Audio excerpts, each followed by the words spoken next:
So I want to talk about Kendrick's Super Bowl performance. A lot of people probably saw it out there. A lot of people probably didn't. If you can find a copy, go check it out. Depends on how much of a fan you are of Kendrick Lamar in terms of, I think, how welcomed into the performance you'll feel, if that makes sense.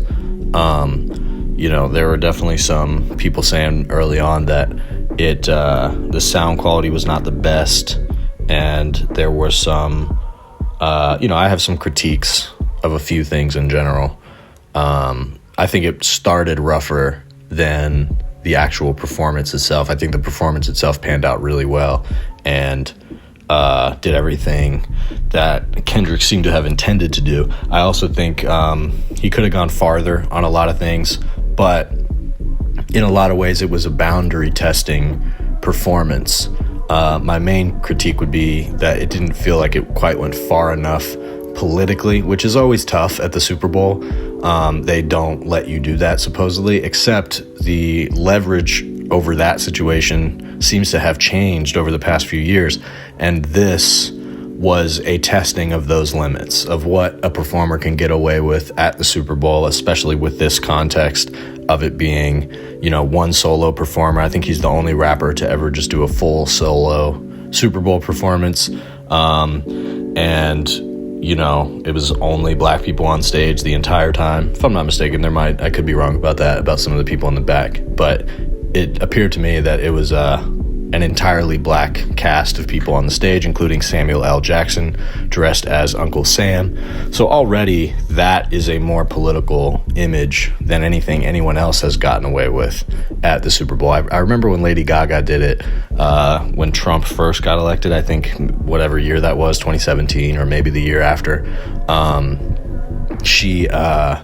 There was a little bit of like American flag referencing and that sort of thing, but nothing outwardly political at all. And I remember at that time I was wondering too what she was going to say. So that was kind of the vibe going into this one as well. What exactly is he going to say? Is he going to perform Not Like Us? And how's that going to play out? Which he did. And I think that the main thing that I noticed, which I was not surprised by, given that it's Kendrick Lamar, is that just a lot of discipline. I knew that this was going to be a very disciplined performance. And I think in some ways that may be why it didn't start as strong as it could have. He started with kind of a low tone rap verse, which was a great way to start the performance. But it also didn't necessarily come across that great audio-wise, at least not for me. And I heard some other people saying the same thing. So I think it took a little bit of time to get into the cut there. And it's a tough thing to do. These rap songs, performing to such a huge space, making rap lyrics fill that space in a way that sounds good in a performance is really tough.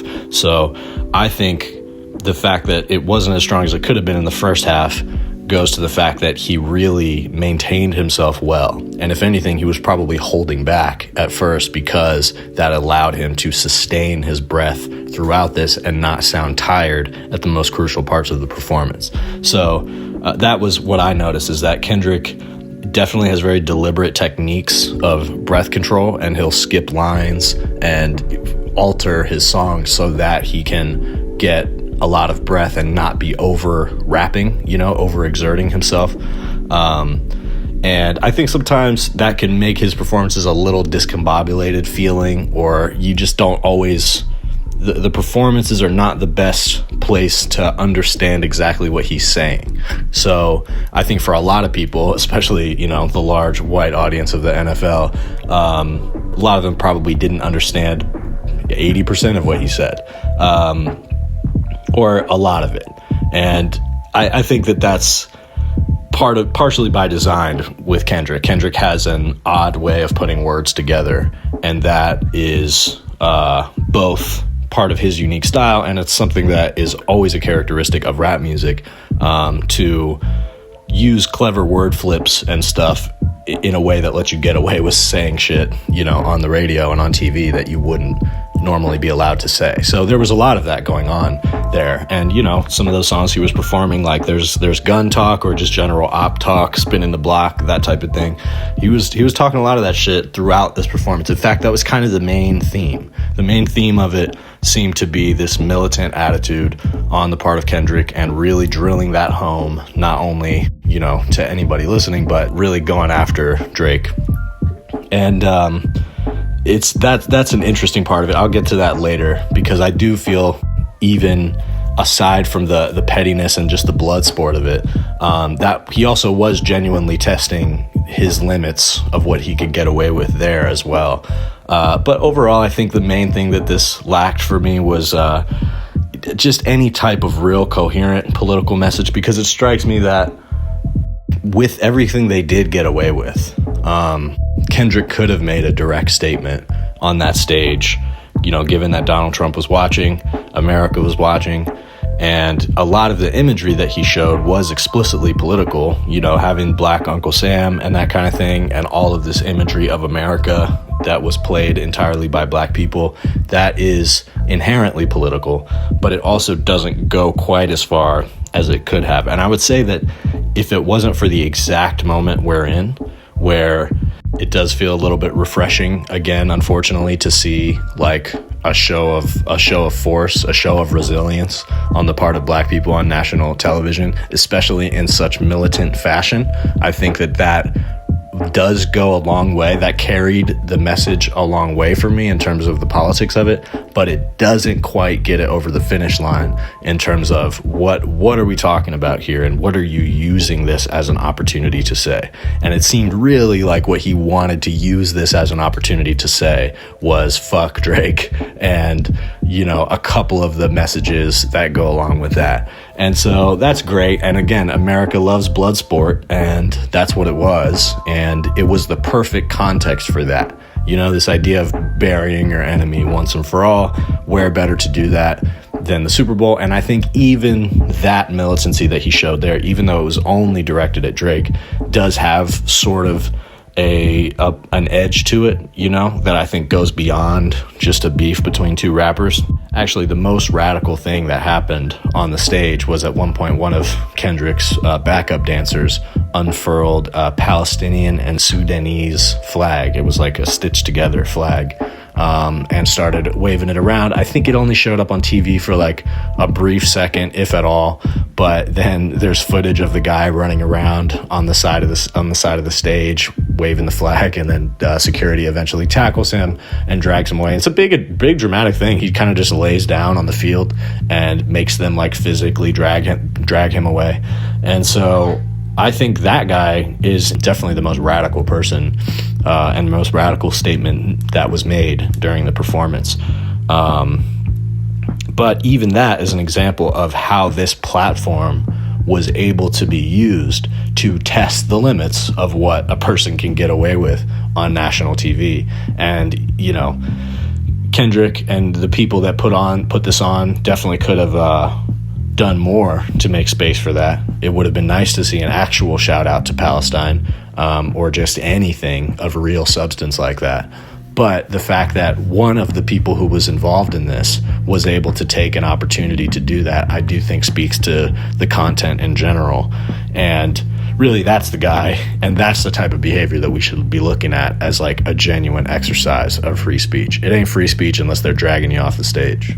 But, you know, for people who want to see Kendrick Lamar make a real statement, I could see that being a little bit disappointing. Although I think in general what the public wanted from this performance was exactly what they got.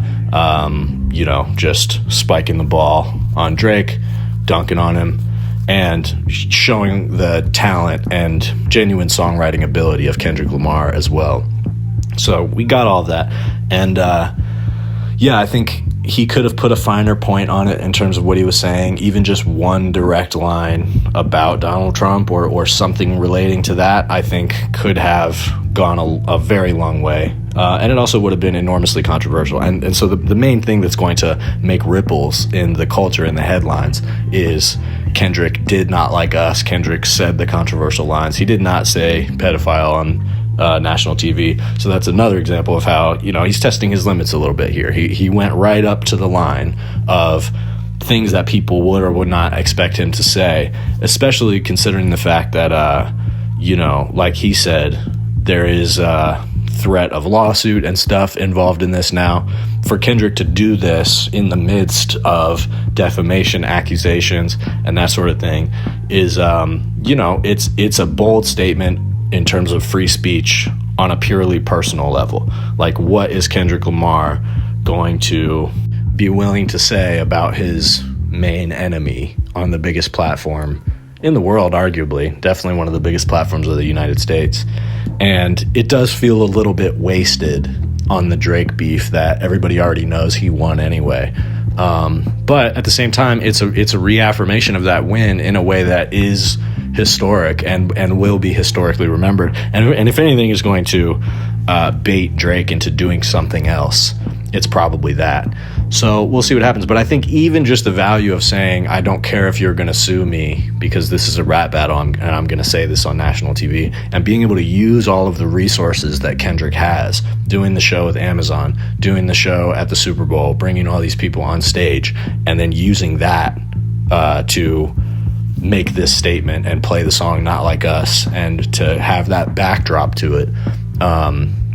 It's just like the most resourceful rap battle of all time. So I appreciate it as somebody who appreciates rap and appreciates the sport. Like, I see what Kendrick was doing. Not everybody's going to get that, but I think a lot of people are, and a lot of people are going to be excited by it. And that's the number one credit that I will give Kendrick, is that he did bring the culture of hip hop and rap to the stage in a way that felt very authentic and displayed many different facets of the culture, everything from like love songs to sort of cypher on the street, which I really appreciated, to the more militant stuff, the 808s bumping and all that shit. It was a pretty wide-ranging performance. Kendrick was always the person to deliver exactly that. So it's possible that there are other performances Kendrick has done that I liked better, but only because the platform wasn't as big, so that gave him a little bit more control. So it was interesting to see what Kendrick was and wasn't willing to say on this platform. Kendrick has told us before that he's not our savior. I have criticized him for talking militantly without any kind of coherent target for his militants. I think that's my number one critique of him at the moment. And while it is fun and exciting to see him point that at Drake, it does not feel like what we need in this moment. And when I see all of this militant black imagery on the stage, I do feel like it could be better guided. It could be pointed in a better direction. But I'm not the one who put this together, and I'm not the one who was responsible for accruing all of the resources to make sure that it actually happened. So I think there's a limit. There's a limit to what you can do with free speech when you are sponsored by Apple, when you're sponsored by Amazon, and when those are the platforms that are giving you your biggest voice and your biggest reach. And Kendrick Lamar would be huge without those things, but it is the major labels and the capitalist industry that has allowed Kendrick Lamar to have the type of reach that he has, and allowed somebody who even talks even close to as militant as Kendrick talks on the stage at the Super Bowl. There is a give and take, and if Kendrick was a real radical in a coherent way, then that probably would not happen. However, the fact that this isn't a real revolution on TV that we're seeing now does not mean that this type of energy cannot add up to genuinely revolutionary energy in the future. And while I'm not necessarily talking about burn it down revolutionary energy, Kendrick does use language like that in this Super Bowl performance. And so it's little hints like that he drops that have that militant energy behind it. But I guess my thought is that without a real direction for that militant energy, and without a coherent idea of like what you need, like Fred Hampton style. You know, we need healthcare, we need dual power, we need like our own welfare systems that distribute resources to people. When you point your militancy at those goals, neighborhood protection, then you can start to build something that actually has a positive revolutionary effect on the world and doesn't just kind of use the aesthetic of militant revolutionaryism to sell a product and to maybe inspire, you know, many kids out there of many different races, and maybe some of them will be able to use that revolutionary energy in a better way. But I do think Kendrick is in a position to share more knowledge about how we can set up like a better system, even if it's at a small level. And I do wish that he would use his platform for that. But as a rap fan, as a Kendrick Lamar fan, I'm pretty happy with the performance. He could have pushed it further, but I think we all understand Kendrick's limits there to an extent. So it was nice to see him push the limits a little bit, and I guess we'll just hope that he keeps on doing that. If you like this video, please like and subscribe, leave a comment, and consider becoming a member to become one of the main supporters of the show. I'm going to be posting lots of music, exclusive content there. If you like the beats that are playing in the back of this podcast, all of that's going to be posted there. Exclusive songs before anybody else hears it, that sort of thing. So yeah, come join me.